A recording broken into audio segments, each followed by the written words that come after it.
Milé dámy, vítajte pri dnešnom videu, v ktorom sa budeme venovať inventúram. Inventúra je nástroj, ktorý nám umožňuje pridávať produkty na sklad alebo ich odoberať zo skladu.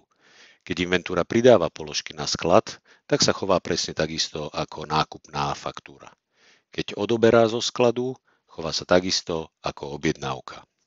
V dnešnom videu sa budeme venovať 3 základným scenárom, pri ktorých sa inventúra používa.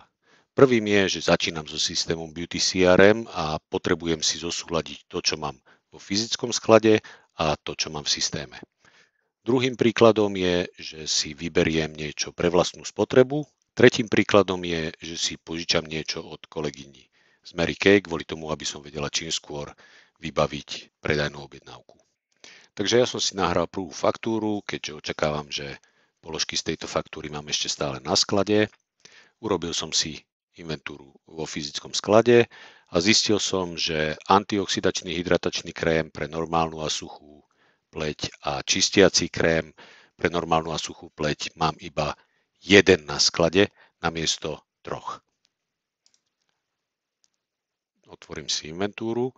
Taktiež som pri tej inventúre zistil, že mám aj nejaké lesky na pery, ale tomu sa budeme venovať v druhej inventúre.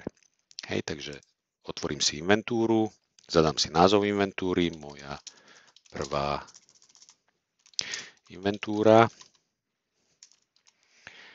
A ďalšie poličko, ktoré tu vidíme, je zľava. Tá zľava sa aplikuje na všetky položky v tej inventúre. V inventúre viem aj odoberať položky, aj pridávať položky na sklad v rámci jednej inventúry, ale tá zľava sa aplikuje na všetky položky. Hej? Takže v tomto prípade si nechám zľavu 0, pretože predpokladám, že tie krémy a gély som predal. Hej? A pravdepodobne som ich predal bez zľavy. Takže ja si to tu vytiahnem. Čistiaci krém, gel, antioxidačný, takže ja som ich napočítal 1 a 1. Hej. Tieto stĺpčeky znamenajú predošlé množstvo, to je to, čo si systém myslí, že máme na sklade, a toto je spočítané množstvo, čo znamená, koľko som ja fyzicky napočítal. Takže teraz mi odoberie 2 položky čistiaceho krému a 2 položky antioxidačného hydratačného krému zo skladu a zobrazí sa nám to teda vo financiách ako predaj. Takže ja si to uložím. Ako prvé idem skontrolovať tie položky na sklad. Vidím, že tu mám 1 a 1 namiesto 3 a 3, takže tá inventúra zafungovala. No a teraz je veľmi zaujímavé, čo nám to urobilo s financiami. Idem do financií a vidím, že sa mi to tu započítalo ako predaj. Takže naozaj v prípade, že som to predala, tak mi to sedí a mám tu aj vypočítaný zisk z tejto inventúry. Ako som ale hovoril, mám aj nejaké lesky na pery. A to keď idem do skladu, mám si lesk, tak ja o takom produkte vôbec nič neviem, nemám ho ani na sklade, ani v produktoch, lesk nemám. Čo teraz s tým urobím? No v prvom rade si musím tento produkt pridať medzi produkty. To urobím pomocou tohto pluska, pridať nový záznam. To je 101 53498. Je to lesk na pery Fancy Nancy a stojí 20 eur, katalógová cena. Môžem si takto ten produkt uložiť.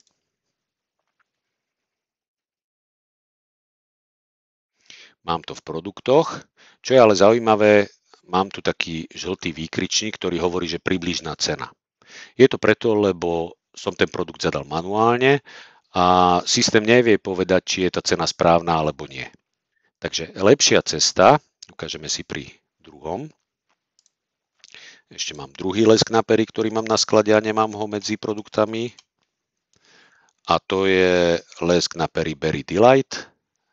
Druhá možnosť je, zadám si číslo produktu a kliknem na túto ikonku hľadať. Hej, ono mi to vyhľadá, ak to v cenníku ten systém má, tak to vyhľadá, všetko mi tu pekne doplní, ja iba kliknem, že uložiť a mám tu ten Berry Delight a pri ňom je ikonka, cena je zosynchronizovaná s cenníkom. Ak aj zadáte produkt tak, ako sme zadali tento predošlý, tak v noci sa tá cena zosynchronizuje s ceníkom, takže ráno už tu budete mať zelenú ikonku a popis taký, ako je v ceníku, to znamená Mary Kay Unlimited, lesk na pery, Fancy Nancy. Alternatívne môžem si ten produkt otvoriť a zosynchronizovať to okamžite. Uložím si, mám vybavené. Dobre, teraz môžem ísť naspäť do inventúr. Pridám si novú inventúru. Zadám si pridané lesky. Dobre, dám si vyhľadať lesk. Už ich tu mám. A keďže ja som to pravdepodobne nakúpil, berme to tak, že bežne mám 40% zľavu, takže som to nakúpil so 40% zľavou. Dám si tu 40 a dám si, že spočítané množstva sú 1 a 1. Toľko som napočítal, že mám na sklade a pravdepodobne, už si nepamätám presne, ale som to nakúpil zhruba so 40% zľavou. Uložím a poďme sa opäť pozrieť, čo nám to urobilo s financiami. Vidíme, že máme tu nákup, 2 lesky na pery celkovo v hodnote 40 eur katalógová cena a v zľave 24. Hej, pamätáme si, že som to nakúpil so 40% zľavou, to znamená, nakúpil som to za 60% ceny a 60% zo 40 je 24. Hej, čiže aj toto nám pekne zafungovalo. Ďalší príklad je, vyberiem si niečo pre vlastnú spotrebu. Pozriem sa, teraz mám zisk 102,28. Idem do inventúr, vytvorím si novú inventúru, poviem si, že moja spotreba a vyberiem si pre seba parfémované mlieko Lavender Coconut, takže mal som jedno na sklade, teraz budem mať 0. Dobre, ešte predtým, než to urobím, tak sa pozriem na sklad, že koľko to parfémované mlieko stálo, za koľko som ho kúpil.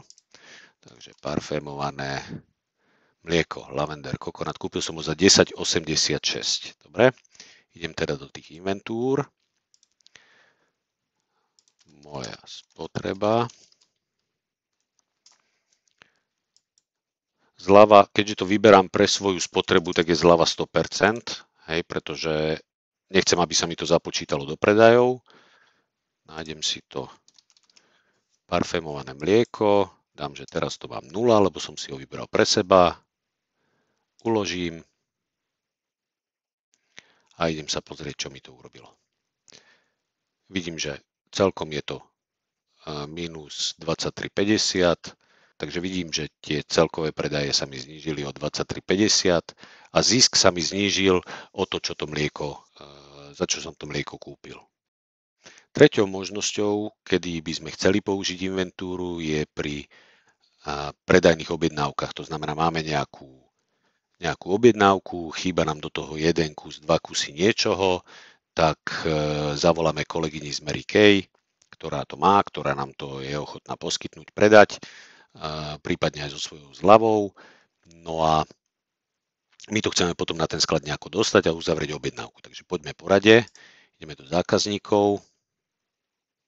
Nemám žiadneho zákazníka, tak si nejakého vytvorím. Opäť Katka Kováčová, suchá pleť. To je celá moja invencia, ktorú viem do toho vložiť. Dobre, dám si predajné objednávky, vytvorím si novú objednávku. Zvolím zákazníka, mám iba jedného. A Katka odo mňa chcela niečo na suchú pleť, takže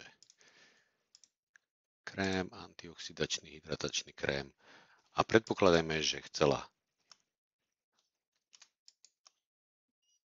jeden čistiaci krém a 2 antioxidačné. Dobre, uložím si to.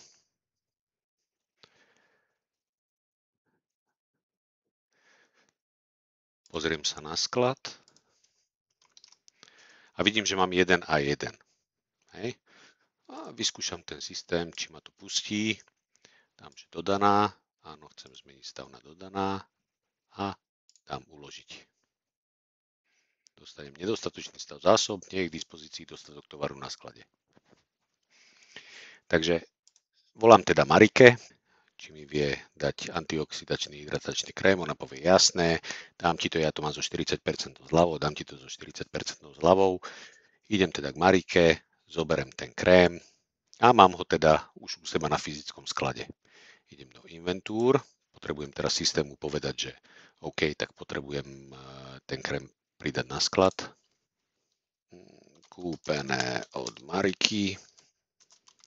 A Marika povedala, že so 40% zľavou mi to dá.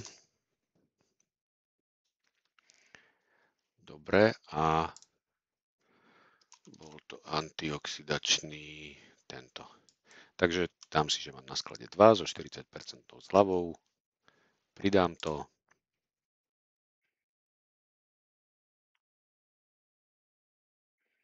A mám kúpené od Mariky.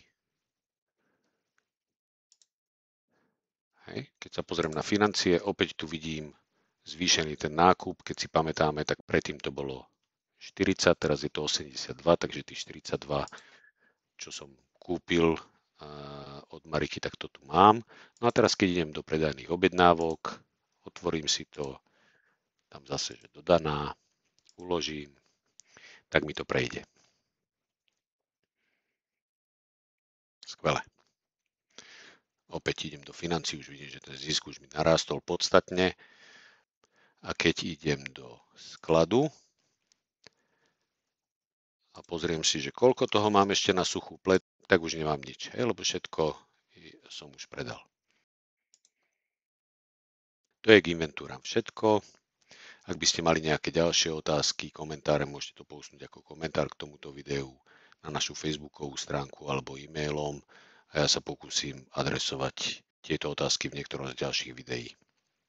Ďakujem vám za váš čas a vidíme sa pri niektorom z videí opäť.